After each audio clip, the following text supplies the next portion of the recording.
So now I want to go on to the table service.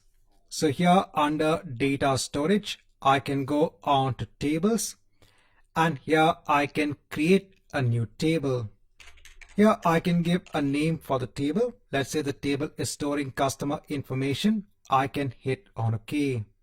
Now, if you want to add data onto the table, so you can't do it here, what you can do is you can go on to this Storage Explorer feature.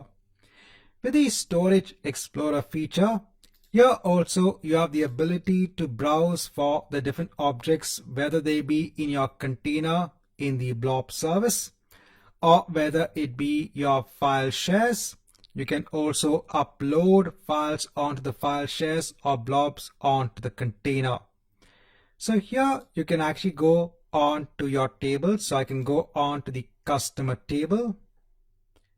Let me just hide this.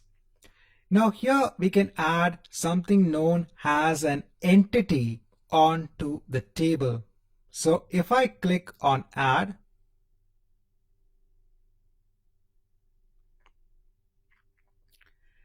so here I can add an entity.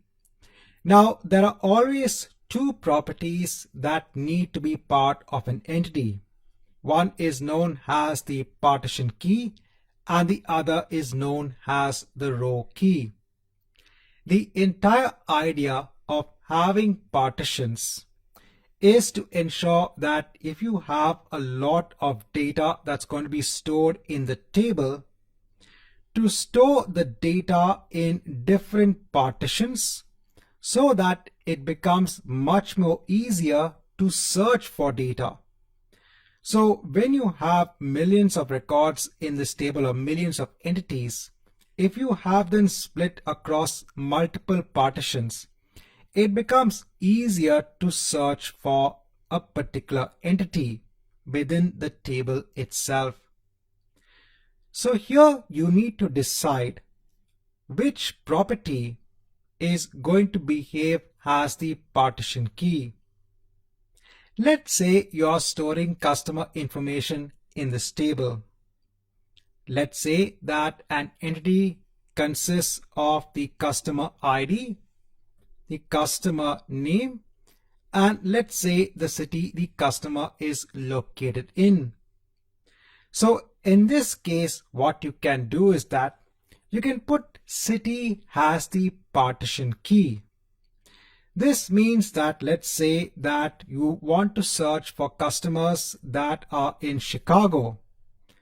Then the table service just needs to go on to the partition where all the users are in the city of Chicago. So now all of the partitions will be based on the city.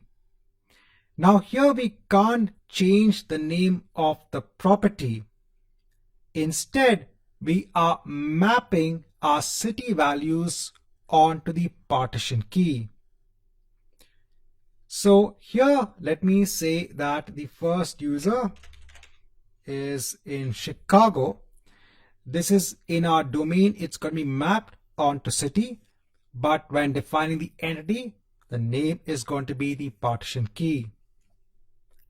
And then you have the row key. The row key helps to define the entity within the partition. So the combination of the row key and the partition key helps to uniquely identify an entity within the entire table. So again, the row key helps to uniquely identify an item within a partition. Now again, from the perspective of the AZ9 exam, you don't have to know details about the partitions and the rows. Again, this is more from a development perspective, but just for students to understand this concept, that's why I'm just explaining the concept of the partition and the row key. Now here what I'll do is that I'll actually make the row key as the customer ID, and then we can add additional properties. So I'll add the property of the customer name, and here let me just put user A and let me hit on insert. So now I have the entity in the table. Then I can add another entity as well. So I'll put a city, I'll put the row key.